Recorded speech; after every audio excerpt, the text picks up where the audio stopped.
Hey, what's up, studs? Ryan here, or MandRproductions, and today I'm taking a look at the first LEGO Ninjago Legacy set here on the channel. If you guys do want to see more LEGO Ninjago videos, go ahead and give this video a like. If this video does well, I'll go out and I'll get more of the LEGO Ninjago Legacy sets and take a look at them. But today, I started out with the cheapest one as of now, which is just $15. It's the Samurai Mech with 154 pieces. If you do want to buy this set on Amazon, I will leave a link down below. It's recommended for ages 7 and up and includes 3 minifigures, 2 of which are skeletons. Box art denotes that it is Ninjago Legacy. You'll find a small QR code there on the bottom left saying it was featured in Season 1.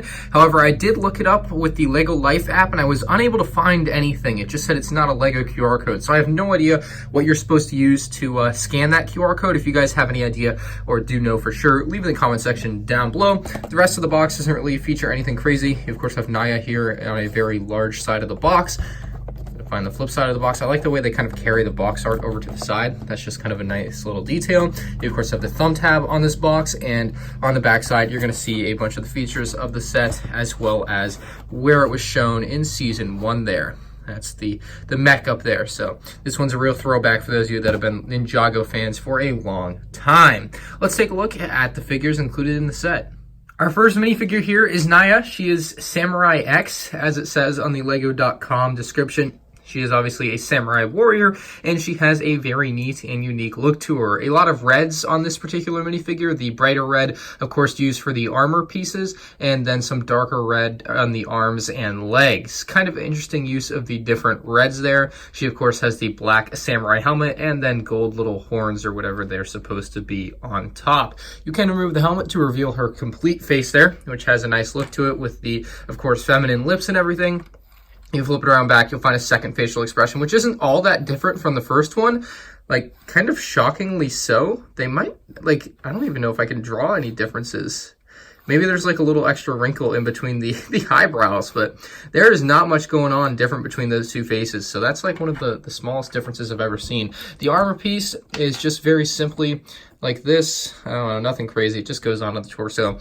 And that is your full torso print. You're going to notice this piece later on is going to be found on the mech as well, or at least that print of that little symbol there on her chest. Just a very nicely printed figure all around. A lot of details, especially going down into the legs as well. So no complaints about this figure. Very easy to put together, even though it may look complicated. I would say I didn't really have any major issues with it, and hopefully you won't either. But that is Naya, aka Samurai X. Let's take a look at those skeletons. So the Lego.com description says one of these skeletons is Cruncha and the other one is Knuckle, although it fails to say which exactly is which, and it definitely doesn't say so on the box, unfortunately. I kind of miss when they would put the character names under the minifigures. It just makes sense, right? I don't know. Anyways, this particular figure has a blue waist print there. He's got some black shoulder pads. He even has a little bit of printing up under his headpiece there. You can see it on the torso of the skeleton. And you also have a very cool mohawk, which kind of adds a lot of character to this particular minifigure. You have an eye patch on this particular one with one red eye being his left eye. He's got some scary looking yellowish teeth, not very well cleaned. And he also has an axe there on a big bone. Very nice. The legs are also posable if you couldn't tell, although they do feel rather short compared to the rest of the minifigure. Like, just as far as minifigure legs go, those are some shorter legs, like they just are. But the skeletons, of course, do stand a little bit shorter in stature compared to the minifigure anyway. So that is it for that skeleton. I'll bring over the other one here. You'll notice immediately that his waist print there is red instead of blue, and you also have no eye patch on this particular character, which kind of goes nice with the double red eyes having the red torso piece there. He holds a very large tan sword, which looks very nice in this very dark tan color, one of my favorite Lego colors. He also does have that same samurai helmet that we saw on Naya, although it's missing the front guard piece and the little horns or whatever go on top, so it's very much a dumbed down version of what she's wearing, I suppose, just with no accessories, I guess would be the bare bones, perhaps, would be a good way to describe it. Removing that, you'll notice the skeleton head looks a little bit funky, so we're going to keep that head on. That is both skeletons. You can see the legs, again, are posable, just like that. You can get them in a lot of different forms. Totally wasn't intentional to get them like this, but that's it for the minifigures. Let's take a look at the mech. Here's a full shot of the Samurai Mech, and it is rather small. You might not expect it to be so, but it is only $15, so you can't be too surprised that it's rather small. It's 5.5 inches tall, or 14 centimeters, according to the back of the box. You can fit one minifigure in it, and that would be Naya. She goes right in here in this center bit. All you have to do to fit her in there is pull this forward, and then you take Naya and place her on the two studs there facing up. They use an interesting building technique to get that in there with some of those bricks that have studs on multiple sides. You can fit her in there, and then you're going to close this up to basically have her protected in there. Like I said, that torso print on Naya, that is also seen on the print, or rather the sticker on the Samurai Mech. Of course, you can't see it with their armor there, but it was there, as I mentioned, on the minifigure. This particular mech has many different areas with poseability. You have the ankles, you have the legs there, you have the arms, and then again at the elbow, and then again at the wrist. So 10 total different joints for the figure to be able to pose itself on, which is going to give you pretty much endless possibilities with this thing. So you can set it down on its feet pretty simply.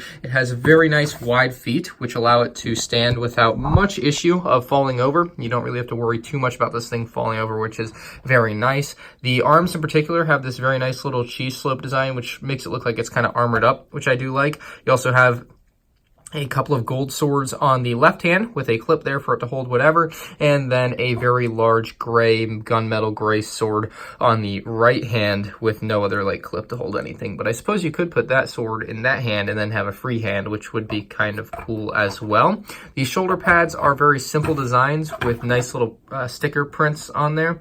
You have just a very simple armor pattern on there with nothing crazy. Maybe a little number there. I can't really tell what number that is. Maybe it's just a simple Ninjago text. I wouldn't know for sure. Down here below the torso area, you also have a little bit more detailing with that sticker, and then you'll find another very similar sticker to what you found on the other shoulder pad. I also really like the piece they used there with like the little grills and then the pieces you can clip onto. It actually looks very nice as well.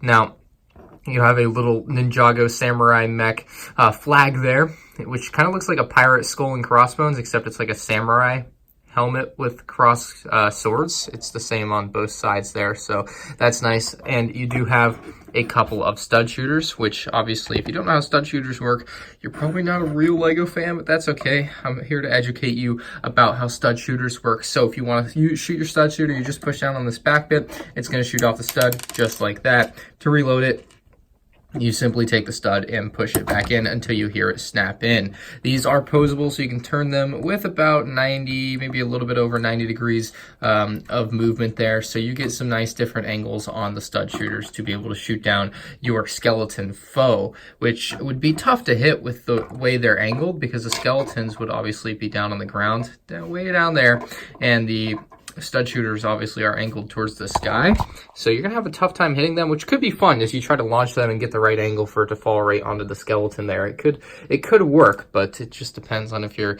willing to put in the time. The back side of the mech neatly ties up the design with some inverted tiles and not much else. It's not like it leaves a lot to be desired. I think it's a nice way to tidy up the backside. I don't think there's anything wrong with the way they did the backside, especially on a set so small and cheap. So I'm actually quite happy with the way it looks. I think it actually looks rather clean. So I'm glad they didn't go way too over the top with the backside and try to over detail it. So not bad with the Samurai Mech there. You can also move the flag up and down for what it's worth if you really want to, but I don't really see myself wanting to do that at all. And before I get into my final thoughts here, I thought I'd just show you a little bit more of me playing around with the poseability, give you a better idea of just how posable this thing is. Like, there are so many different ways you can move and change around the arm joints and everything. Like, everything moves like crazy. You can have it, you know, stab behind. Like you can do some crazy stuff with the Ninjago mech here. And I don't think a lot of people are going to have many complaints about this set, being as it's only $15.